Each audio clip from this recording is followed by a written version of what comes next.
매년 11월, 12월 이때쯤 되면은 항상 이런 말 해요. 벌써 올해도 이제 한 달 남지, 한 달 보름밖에 안 남았네. 그러니까 시간이 참 어떻다? 시간이 금방 빠르게 지나갔어요. 시간이 금방 빠르게 지나갔어요. 그죠? 시간이 금방 빠르게 지나갔어요. 금방 2025년도를 시작한 것 같은데 이제 한 해를 마무리하고 그러다 보면 또 2026년이 금방 또 돌아와요. 그것도 또 금방 지나가고 우리 또 주호도 엊그저께 군에 간 것 같은데 지난주 월요일 날 저녁해갖고 이렇게 또 왔어요. 잘 살아서 건강하게 돌아왔어요. 이렇게 시간이 참 빨라요. 헬라 사고방식 중에서 헬라 개념에서는 이 시간이라는 의미가 두 가지 의미가 있어요.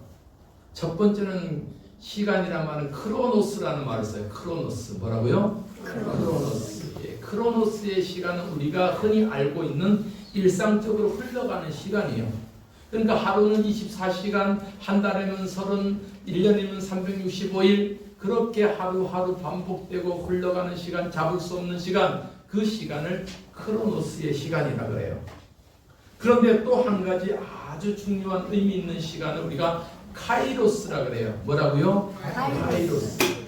카이로스의 시간은 우리에게 아주 우리 인생에 있어서 너무나도 의미 있는 그 시간을 카이로스라 그래요.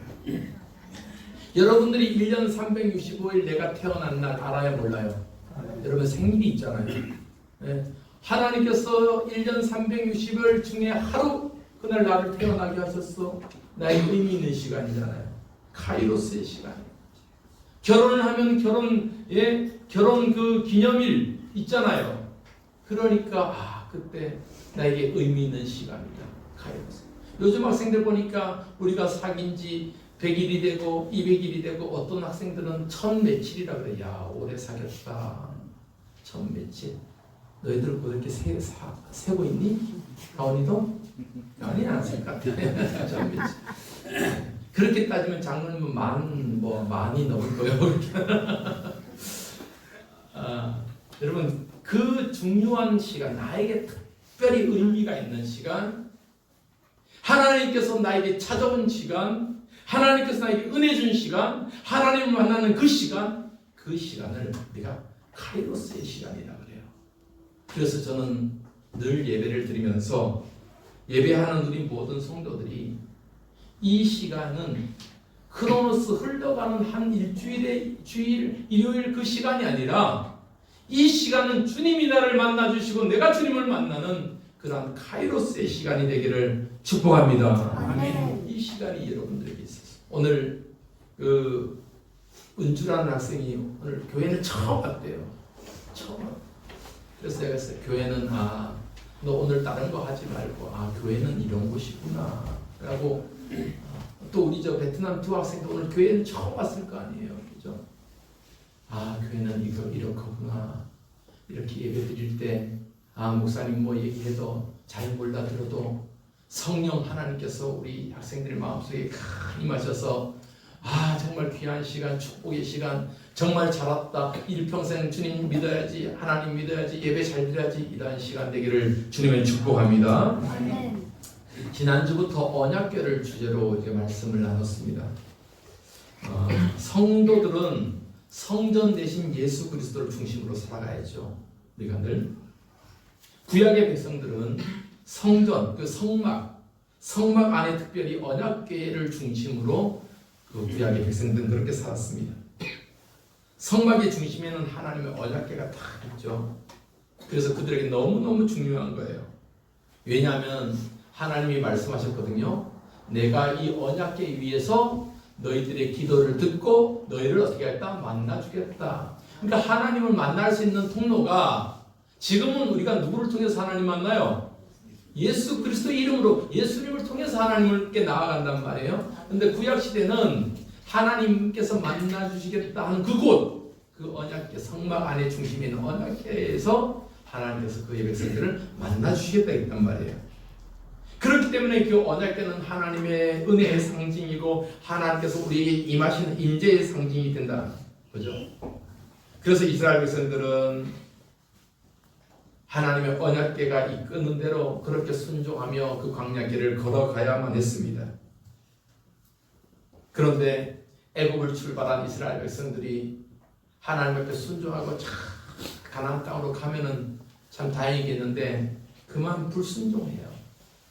하나님 말씀 따라 쭉 가면은 따라하는 대로 쭉 가라면 가고 서라면 서고 싸우라면 싸우고 그렇게 하면 되는데 자꾸만 세상 보고 그 사람들 보고 하면 두려워 떤단 말이죠. 그러니까 안 가려고 발버둥 치다가 하나님께서 그래? 그러면 조금 더 광야 생활 좀 더 해라 그랬고 광야 생활을 빙글빙글 돌려서 40년 하게 됩니다. 이 40년 동안 광야 생활하고 드디어 하나님께서는 그들에게 약속하신 땅 어디요? 가나안 땅으로 들어가는 거예요. 모압 평지를 지나서 느보산을 넘어서 그리고 드디어 가나안 땅으로 탁 들어가는데 저기 가나안 땅이 눈앞에 보여요. 그런데 가나안 땅에 들어가기 위해 앞서 바로 앞에 흐르는 강이 있었단 말이에요. 그 강을 무슨 강이라 그러냐? 요단강이라 그러죠. 다 답을 써놨는데도 이렇게 요단강이라 그런단 말이에요. 요단강. 성지에 가보면 요단강이 있는데 절대 큰 강은 아니에요. 그저 우리가 늘 볼 수 있는 남대천 정도밖에 안 되고 그것보다 더 좁은 데도 있고 더 넓은 데도 있고 그런데 그렇게 큰 강은 아니에요. 시시해요.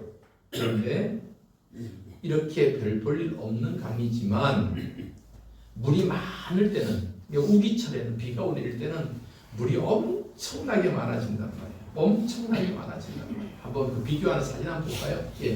사파로 그려놓은데 건기 때는 채 바닥이 수심이 1m도 채 안 되고 강폭이 한 30m 정도밖에 안 되는 곳이 허다하니까 저 정도는 충분히 걸어서도 건너가잖아요. 그런데 비가 많이 있는 우기철에는 3월, 4월 우기철에는 강 수심이 3m, 4m까지 깊어지고 폭이 1km까지 넓어지는 거예요. 그러니까 저렇게 큰 강 마치 한강보다도 더 큰 강이 되어버린단 말이에요. 이렇게 큰 강을 갖다가 지금 건너야 되는데 오늘 본문의 말씀 보니까 지금 이스라엘 백성들이 가나안 땅 가기 앞서서 요단강을 건너가야 되는데 그 요단강 그 앞에 섰을 때가 바로 건기가 아니고 우기란 말이에요. 자, 15절 말씀 보면은 요단이 곡식 거두는 시기에는 항상 언덕에 넘치더라 라는 말씀. 언덕에 넘치더라.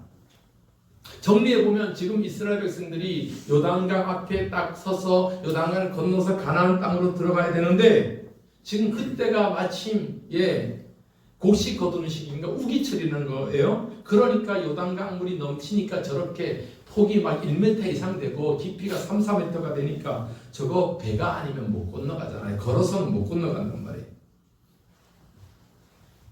이때 하나님께서는 이스라엘 백성들에게 저 요단강을 건너라라고 말씀합니다. 저 건너가야지 가나안 땅이 있으니까 건너가라고 하는 거예요. 여러분 가나안 땅에 들어가기 전에 하나님께서 그들에게 뭐예요? 도전을 주신 거잖아요. 도전을 주신 거예요. 하나님의 입장에서는 이스라엘 백성들이 저 요단강을 잘 건너서 앞으로 가나안 땅으로 가야 되는데 저 가나안 땅에 들어가면 그저 에덴 동산이 없다, 평화롭다, 살기 좋은 땅이냐? 물론 땅은 살기 좋지만 그 가나안 땅에는 가나안의 거민들이 살고 있던 사람들이 있어요. 그 사람들 어떻게 해요? 이놈들 오기만 와봐라 하고 딱 전쟁을 준비하고 있단 말이에요. 그러니까 지금 이스라엘 백성들이 저 요단강을 건너가야 되는데 이 요단강 앞에서 하나님께서 그들에게 시험하시는 것이 뭐냐? 저 땅 건너가서 가나안 땅에 가면 수많은 부족들이 너희들을 대적할 텐데 그들을 두려워해서 40년 전처럼 불순종하지 말고 내가 시키는 대로 하나님이 원하시는 대로 그렇게 하기만 하면 된다. 그럼 너희들은 저 가나안 땅을 누릴 수가 있을 것이다. 이 첫 번째 테스트가 뭐예요? 요단강을 건너는 거였어요. 그러니까 굉장히 어려운 과제가 아닐 수가 없죠. 이것은 하나님을 온전히 신뢰하고 믿음을 감당할 수 있는 그 용기가 있을 때 그 땅을 건너가는 거예요. 요단강을 건너가는 거예요. 여러분 우리 인생도 마찬가지 아니에요? 우리가 살다 보면은 여러 가지 시련과 어려움이 생겨요. 곰곰이 생각해 보면 그 시련과 고난이 결국은 우리를 어떻게 해요? 단단하게 만들고 신앙으로 이기게 만들어요. 우리가 11월 달에는 다니엘 기도회를 통해서 이제 간증자들을 이렇게 선별해서 우리가 듣는데 대부분의 그 일맥상통한 주제가 뭐예요? 고난과 어려움을 통했더니 고난과 어려움의 그 과정을 극복했더니 어떻게 해요? 하나님이 나를 크게 쓰시더라. 그 이야기를 우리가 계속해서 반복해서 듣잖아요. 어떤 사람은 사업을 해서 성공하게 하고 어떤 사람은 지식에 성공해서 하나님이 큰 일을 하게 하고 그런 이야기를 듣는단 말이에요. 여러분 우리에게도 마찬가지예요. 시련과 어려움이 왔을 때 우리는 어떻게 해요? 그것을 극복할 수 있도록 하나님께서 우리에게 고난의 테스트를 준단 말이에요. 근데 우리가 기억해야 될 것은 우리에게 고난이 찾아왔을 때 우리가 그 고난을 감당할 수 있느냐 없느냐 이 문제예요. 하나님께서 우리에게 주신 시험은 우리가 감당할 수 있어요 없어요? 예, 감당할 수 있는 시험을 주시지 또는 감당하지 못하면 피할 길을 주신다고 성경은 이렇게 말씀하거든요. 자, 고린도전서 10장 13절 시작. 사람이 감당할 시험 밖에는 너희가 당할 것이 없나니 오직 하나님을 믿부사 너희가 감당하지 못할 시험 당함을 허락하지 아니하시고 시험 당할 즈음에 또한 피할 길을 내사 너희로 능히 감당하게 하시느니라. 예, 여러분 감당하게 해요 못해요? 하나님께서 우리에게 시험을 주시는 것은 감당할 수 있기 때문에 주는 거예요. 감당할 수 있기 때문에 주신 거예요. 그러니까 우리가 살아가는 모든 과정 속에 우리가 어려움이 생기면 하나님께서 그것을 뛰어넘게 하시고 이기게 하시고 여러분 충분히 할 수 있어요. 제가 학생들을 가끔씩 보면 힘들어서 못할 것 같아요. 내가 봤을 때는 교수인 내가 봤을 때는 충분히 할 수 있거든요. 할 수 있어요. 그런데 자꾸만 나 못할 것 같아요. 그럼 그런 친구들 보면 좀 답답하죠. 안타깝죠. 할 수 있어요. 주영이도 잘할 수 있어요. 지금보다 더 잘할 수 있어요. 이럴 때 크게 아멘 해야지. 지금보다 더 잘할 수 있어요. 네. 주호도 마찬가지요. 좋을 것 같아요. 주호도 앞으로 잘할 수 있어요. 하기원이도 마찬가지. 재현이도 마찬가지. 지금보다 더 잘할 수 있어요. 아멘 하라니까 이럴 때. 꼭 한번 가르쳐줘도. 가온이도 잘할 수 있어요. 네. 우리 예언이도 잘할 수 있어요. 아멘 했어? 여러분 우리에게 하나님께서 시험 주신 것은 잘할 수 있기 때문에 주시는 거야. 너 할 수 있다. 너는 요거만큼 되는 사람이 아니야. 이만큼 될 수 있어. 할 수 있다고 하나님께서 주시는 거란 말이에요. 오늘 본문에서 보여주고 있는 요단강은 분명 어려운 과정이었어요. 그 어려움을 극복하기를 하나님은 원하시는 거예요. 그래야만 그 요단강 너머에 뭐가 있어요? 가나안이 있잖아요. 가나안. 오늘 이스라엘 백성들이 어떻게 이 요단강을 건너는지를 보면서 저는 우리의 삶 속에서 하나님의 큰 능력이 어떤 의미로 다가오는지를 한번 보기를 원합니다. 믿음으로 걸어갈 때 하나님께서 그 요단강을 건너게 하시더라. 건너게 하시더라. 내 힘으로 아니에요. 야 빨리 그 요단강 지금 물을 마니까 자 나무 베와 빨리 뗏목 만들어 보트 만들어 그리고 건너가자. 아니란 말이에요. 어떻게 건너갔는가? 자 오늘 본문의 말씀 보면 몇 가지 힌트가 있어요. 첫 번째 제일 앞에 누가 있느냐? 언약궤를 맨 제사장들이 역시 언약궤가 앞서간단 말이에요. 앞에. 자 14절 말씀 보세요. 14절 시작. 백성이 요단을 건너려고 자기들의 장막을 떠날 때 제사장들은 언약궤를 메고 백성 앞에서 나아가니라. 아멘. 여호와의 언약궤는 하나님의 인지라 그랬죠. 우리가 지난 시간에 배웠죠. 여호와의 언약궤가 이스라엘 백성들과 며칠 앞길에 먼저 가신다고요? 3일을 앞서서 먼저 가시면서 이스라엘 백성들이 어디에 거할까, 어디가 가장 실만한 곳일까를 다 인도하시고 가신다고. 요단강에도 마찬가지예요. 가장 먼저 여호와의 언약궤가 맨 앞에서 요단강을 건너간대요. 근데 언약궤가 뭐 발 달려서 혼자 가지 않잖아요. 물론 하나님 언약궤가 하나님 능력으로 막 날아갈 수도 있겠지만 그 언약궤를 누가 메요? 제사장들이 어깨에다 탁 메고 네 명이서 탁 메고 제일 앞에 서서 걸어가는 거예요. 걸어가는 거예요. 여러분, 언약궤가 우리의 인생에 앞서 걸어간다는 거, 그리고 우리는 그 언약궤만 바라보고 따라간다는 거, 얼마나 감사한지 몰라요. 얼마나 감사한지 몰라요. 이스라엘 백성들이 광야 생활할 때 그들이 뭐 나침판이 있어요, 내비게이션이 있어요, 어디로 가야 될지 몰라요. 하나님께서는 그들을 훈련시키려고 이리 돌린단 말이에요. 그럴 때 뭐만 보고 가요? 언약궤 위에 솟아있는 불기둥과 구름기둥을 보고 쫓아가면 되는 거예요. 보고 쫓아가면 되는 거예요. 자, 왜? 앞서 가시잖아요. 출애굽기 13장 21절 시작. 여호와께서 그들 앞에서 가시며 낮에는 구름기둥으로 그들의 길을 인도하시고 밤에는 불기둥을 그들에게 비추사 낮이나 밤이나 진행하게 하시니. 아멘. 앞에 가신다. 앞에 가신다. 앞에 가신다. 여러분, 우리 인생은 나는 잘 몰라요. 당장 내일 일은 몰라요. 그러나 누구는 아신다? 하나님은 아신다. 할렐루야. 하나님이 아신다. 여러분 성공하고 싶어요? 정말 성공하고 싶어요? 그러면 누구 따라가야 돼요? 제 형제, 누구 따라가야 돼요? 하나님 따라가야죠. 주위 사람 말 신뢰하지 마세요. 물론 좋은 친구들은 좋은 얘기를 하죠. 그러나 그 안에 하나님의 뜻이 무엇인가를 찾아내야 돼요. 하나님이 나를 어떻게 이끌어 가시는가? 하나님이 내 삶을 어떻게 이끌어 가시는가? 우리는 그 길만 따라가면 되잖아요. 여러분, 얼마나 쉬워요. 내 앞에서 내 길을 이렇게 이끌어 가면은 나는 그 앞에서 이끌어가는 사람 옥지수만 잡고 따라가면 되죠. 내가 길을 알 필요가 없어요. 그냥 따라가면 되는 거예요. 지난주에 제가 12년을 사역했던 서관중앙교회 목사님이 오셔서 1박 2일 이렇게 잠시 쉬었다 가셨는데, 제가 2000년 1월달이에요. 지금부터 26년 2000년 1월달 석관중앙교회 교육전도사로 부임했어요. 강원도에서만 살다가 서울에 가니까 얼마나 복잡한지 몰라요. 한날은 교회 장례가 나갔고 이제 성도들을 태우고 봉고차 한 2대로 가는데 내가 이제 한 대를 운전해야 되는 거예요.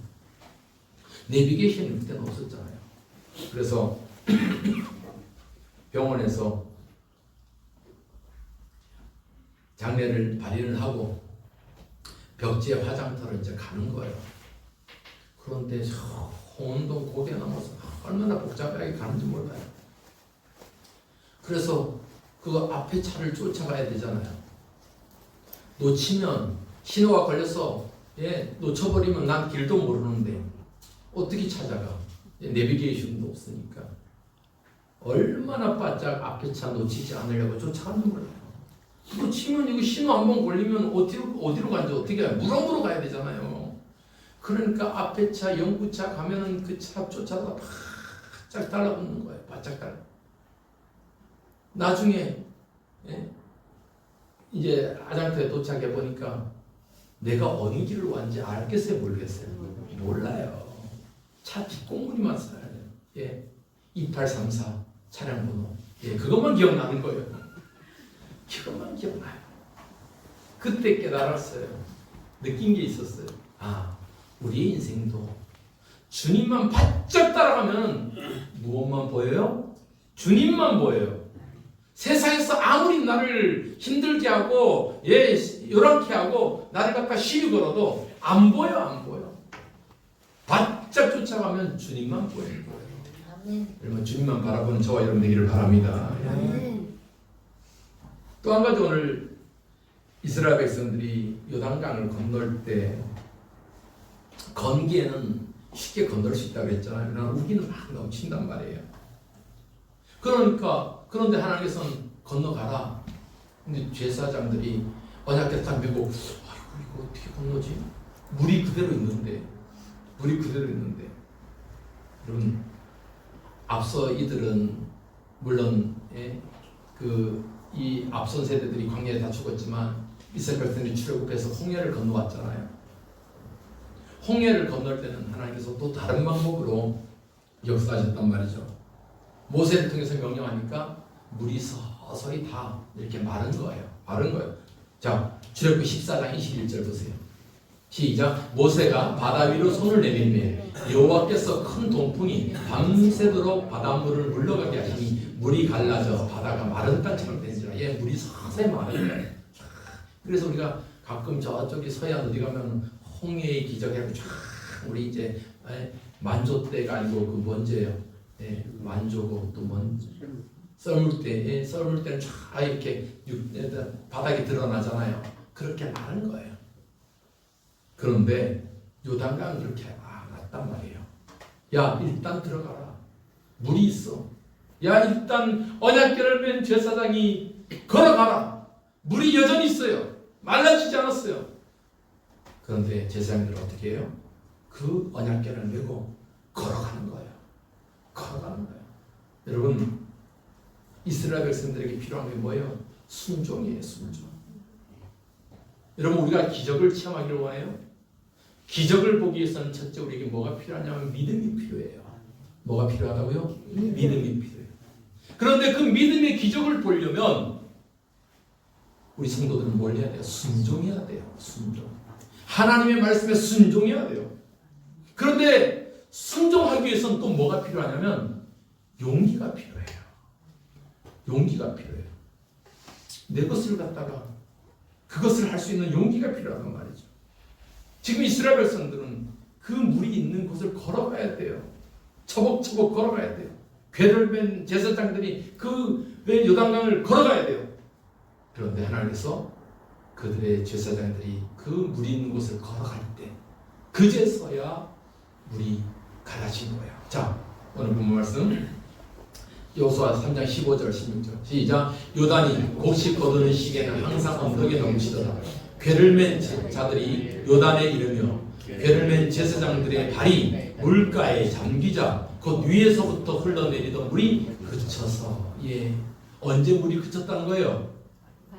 제사장들의 발이 물에 잠기자 걸어간 거예요. 걸어간 거예요. 한 발자국 두 발자국 물이 있어도 걸어간 거예요. 물이 있는데 계속 가야 돼. 물이 차올라요. 무릎까지 차올라요. 점점 깊어질 텐데. 그러나 여러분, 이럴 때 기적이 일어나. 이럴 때 기적이 일어나. 믿음에는 순종이 필요하고 순종에는 용기가 필요하다고 그랬잖아요. 여러분, 그것을 가장 잘 보여준 예수님의 제자가 있어요. 누구예요? 베드로가 그랬어요. 베드로가.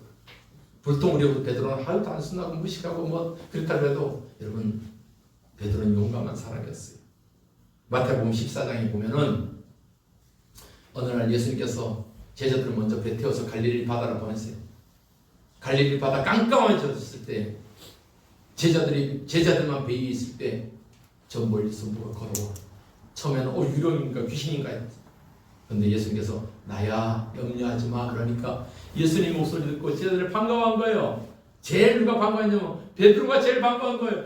주님이세요? 깜짝 놀랐잖아요. 그러면서 베드로가 하는 말이 뭐예요? 주님, 나도 저 물 위에 걷고 싶어요. 예수님처럼 나도 좀 걷게 해주세요. 그랬더니 예수님께서 와봐 그랬네. 와봐. 여러분, 오라 한다고 해서 그게 발이 떨어지겠어요? 배에서 밑에는 시커먼 물인데 와봐, 야 뛰어내려, 괜찮아, 걸을 수 있어. 여러분 걷겠어요? 쉽지 않죠. 우리 이성으로는 쉽지 않단 말이에요. 그런데 베드로는 뛰어내렸어요. 자, 마태복음 14장 29절 시작. 오라 하시니 베드로가 배에서 내려 물 위로 걸어서 예수께로 가되. 여러분, 믿음엔 뭐가 필요하다고요? 용기가 필요하다고요. 배 위에서 떨어서 야 주님이 오라 하시니까 그냥 냈다. 여러분, 우리가 생각하고 야 저 물인데 이성적으로 생각해서 저 물에 사람이 들어가면 빠지지, 당연히 빠지지. 그렇게 생각하면 못 뛰어내려요. 못 뛰어내려. 이성적으로는 못 뛰어내려. 그런데 베드로는 예수님 오라 하니까 앞뒤 생각 안 하고 뛰어내린 거예요. 걸어간 거예요. 여러분, 베드로처럼 용기 있는 사람 있어요? 베드로처럼 믿음 있는 사람 있어요? 여러분, 우리는 신용이라도 냅시다. 신용이라도 내요. 하나님이 말씀하시니까 염려할 것 없어. 그저 우리는 그 말씀 믿고 순종하며 걸어가면 돼. 이러한 신용이라도 내는 우리 사명교회 성도 되기를 바랍니다. 마지막으로 또 한 가지, 오늘 요단강 건너는 언약궤를 보면은 내 삶의 중심에 늘 하나님이 계신다는 것을 보여주고 있어요.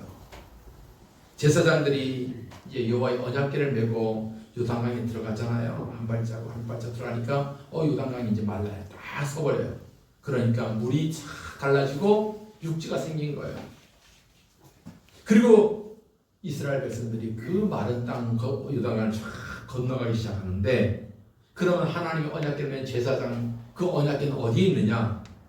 요단강 한가운데 다 멈춰 있단 말이에요. 자, 17절 말씀 보세요. 17절.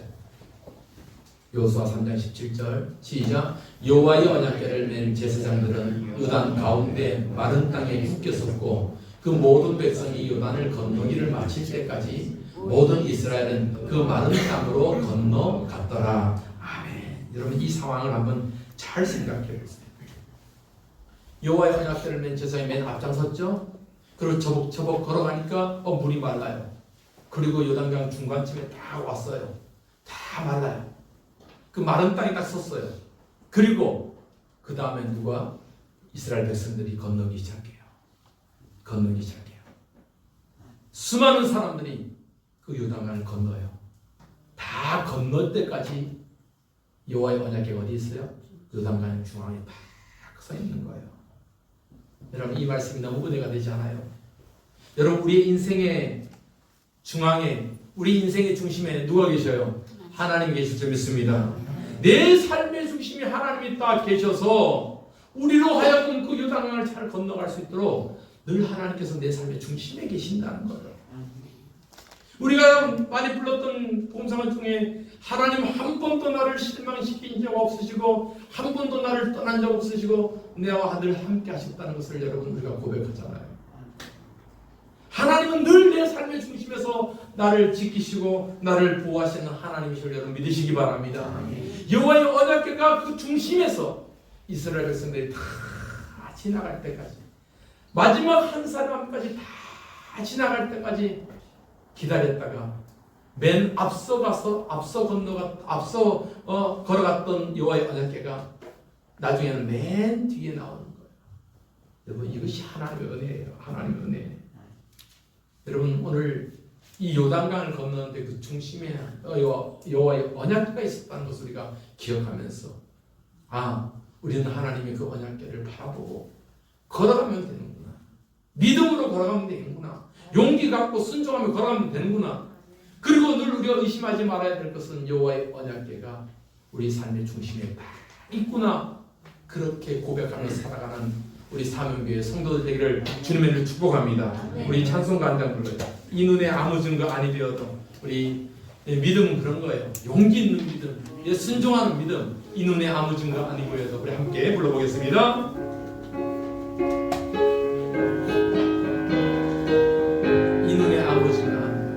이 눈에 아무 증거 아니 되어도 믿음만을 가지고 손을 걸으며 이기에 아무 소리 아니 들려도 하나님의 약속 위에 서리라.